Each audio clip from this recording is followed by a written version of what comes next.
Selamat siang Pak, perkenalkan saya atas nama Melania Jabul dari kelas 2020B.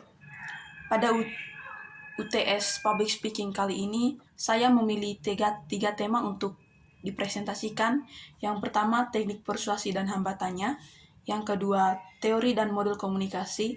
Yang ketiga, komunikasi verbal dan komunikasi verbal, serta komunikasi interpersonal. Yang pertama, teknik persuasi dan hambatan yang mempengaruhinya. Ada beberapa teknik dalam komunikasi persuasi. Yang pertama, penyampaian pesan yang baik. Yang kedua, komunikator sebagai pemilik kuasa. Yang ketiga, berikan keluasan terhadap komunikan. Yang keempat, pilih komunikan dengan teliti. Yang kelima, pahami komunikan dengan baik. Yang keenam, berikan motivasi kepada komunikan. Yang ketujuh, pilih media yang baik dan benar. Yang kedelapan, pelajari situasi pada saat melakukan komunikasi. Yang kesembilan, tentukan hasil yang diinginkan. Untuk melakukan komunikasi yang efektif, teman-teman, kita tentunya mempelajari teknik-teknik dalam berkomunikasi. Selanjutnya, hambatan yang mempengaruhi komunikasi persuasi. Yang pertama, pesan itu sendiri. Apakah pesan itu masuk akal atau tidak? Yang kedua, sumber pesan atau komunikasi yang mempunyai kredibilitas yang tinggi. Yang ketiga, pengaruh lingkungan. Yang keempat, pengertian dan kesinambungan suatu pesan. Apakah pesan tersebut berulang-ulang atau tidak? Selanjutnya, komunikasi verbal dan nonverbal, serta komunikasi interpersonal. Yang pertama, komunikasi verbal. Komunikasi verbal memiliki arti komunikasi yang menggunakan simbol-simbol verbal atau bahasa atau kata-kata verbal, lisan dan tulisan. Ada dua jenis komunikasi verbal, yaitu komunikasi lisan dan komunikasi tulisan. Dalam komunikasi verbal, terdapat beberapa konsep untuk dikenali, yakni kata, bahasa, dan makna. Jenis-jenis komunikasi verbal. Yang pertama, berbicara dan menulis. Berbicara adalah komunikasi verbal vokal, sedangkan menulis adalah komunikasi verbal non-vokal. Yang kedua, mendengarkan dan membaca. Mendengar dan mendengarkan adalah dua hal yang berbeda. Mendengar mengandung arti hanya mengambil getaran bunyi, sedangkan mendengarkan adalah mengambil makna dari apa yang didengar.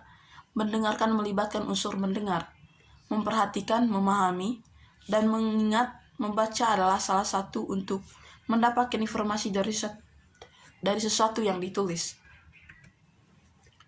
Karakteristik komunikasi verbal. Yang pertama, jelas dan ringkas. Berbendahara kata. Ada konotatif dan denotatif. Intonasi, kecepatan berbicara, humor. Selanjutnya, komunikasi nonverbal. Komunikasi nonverbal secara harafiah adalah komunikasi tanpa kata-kata.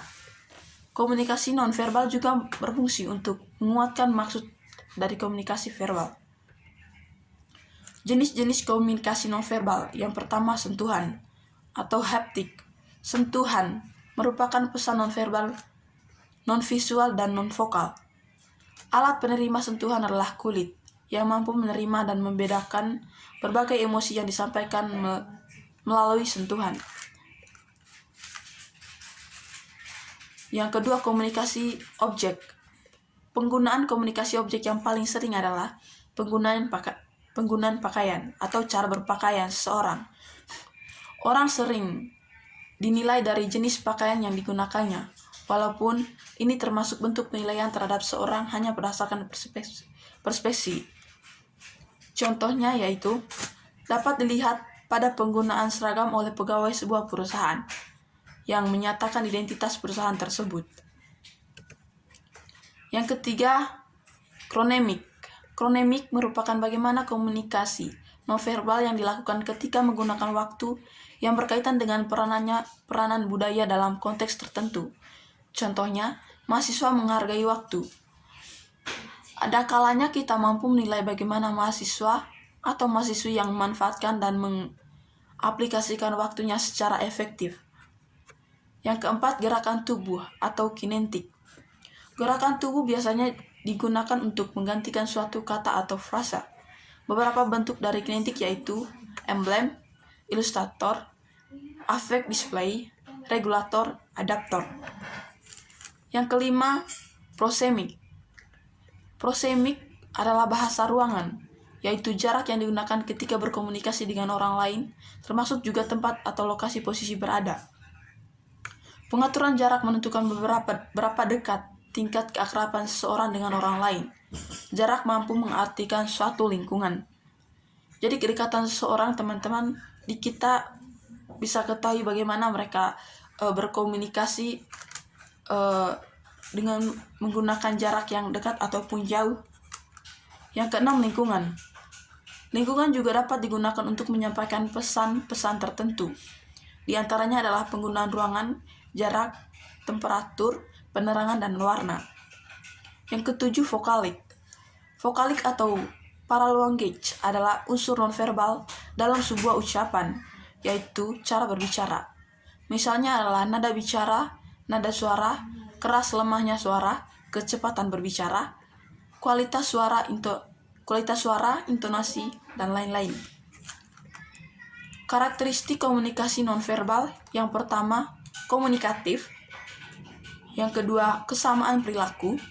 Yang ketiga, artifaktual. Yang keempat, konseptual. Yang kelima, paket. Yang keenam, dapat dipercaya. Dan yang terakhir, dikendalikan oleh aturan. Selanjutnya, komunikasi interpersonal.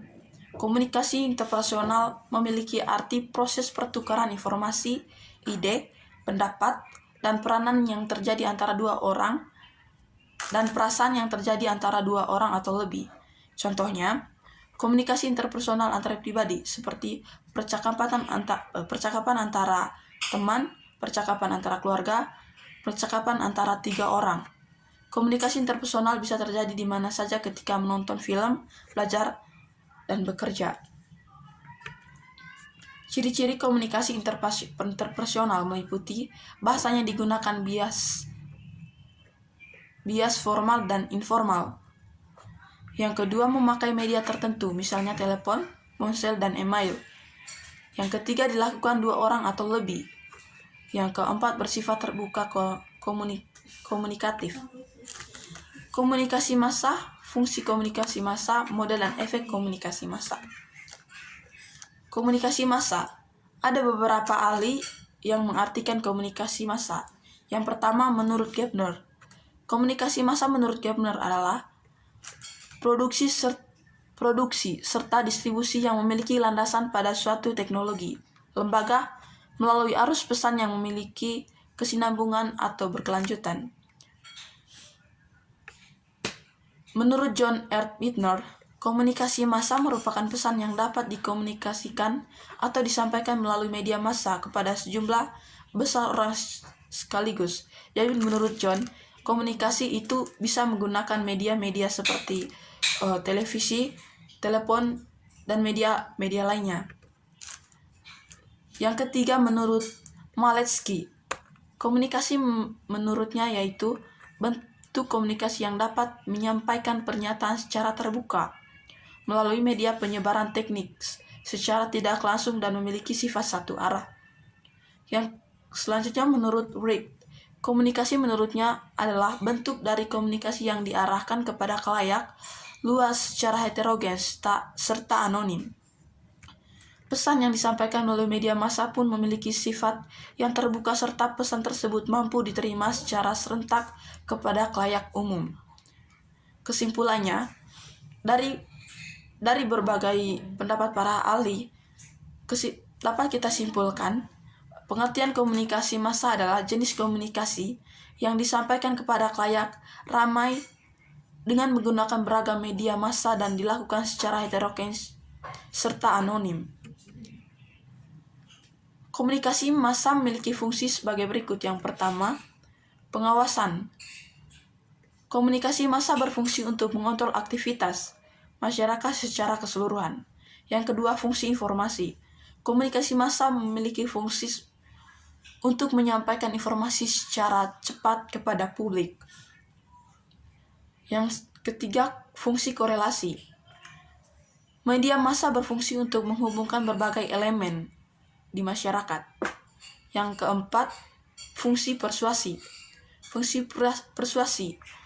Fungsi lain dari komunikasi massa adalah persuasi atau membujuk khalayak. Model komunikasi massa yang pertama, model komunikasi satu tahap. Model ini merupakan pengembangan model jarum suntik, di mana pesan yang disampaikan disalurkan selalu melalui media massa dan langsung ditunjukkan kepada komunikan tanpa melalui perantara. Namun, pesan tersebut tidak mencapai semua komunikan dan juga tidak menimbulkan efek yang sama pada setiap komunikan. Yang kedua, model komunikasi dua tahap. Model ini menyatakan bahwa pengaruh media ternyata sangat kecil. Khalayak lebih banyak dipengaruhi oleh hubungan antar pribadi dalam menentukan keputusan yang terkait dengan pesan media massa. Model ini juga melahirkan konsep opini leader sebagai penyebar luas pengaruh media massa. Yang ketiga, model alir banyak tahap. Model ini menyatakan bahwa lajunya komunikasi dari komunikator kepada komunikan terdapat jumlah relay berganti-ganti. Beberapa komunikasi menerima pesan langsung melalui saluran dari komunikator yang lain, terpindahkan dari sumbernya beberapa kali. Selanjutnya, efek komunikasi massa. Pertama, efek kognitif. Media massa mampu membantu khalayak dalam memperoleh informasi tentang benda, orang, atau tempat yang belum diketahui. Yang kedua, efek proporsional kognitif. Bagaimana media massa memberikan manfaat yang dikehendaki oleh masyarakat. Yang ketiga, efek afektif. Komunikasi massa mampu menciptakan perasaan seperti iba, terharu, sedih, gembira, dan lainnya.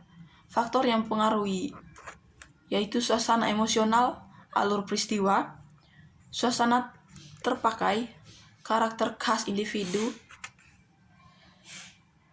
predisposisi individual. Sekian presentasi dari saya. Mohon maaf apabila ada kesalahan kata dan ada kata yang tidak berkenan di dalam hati.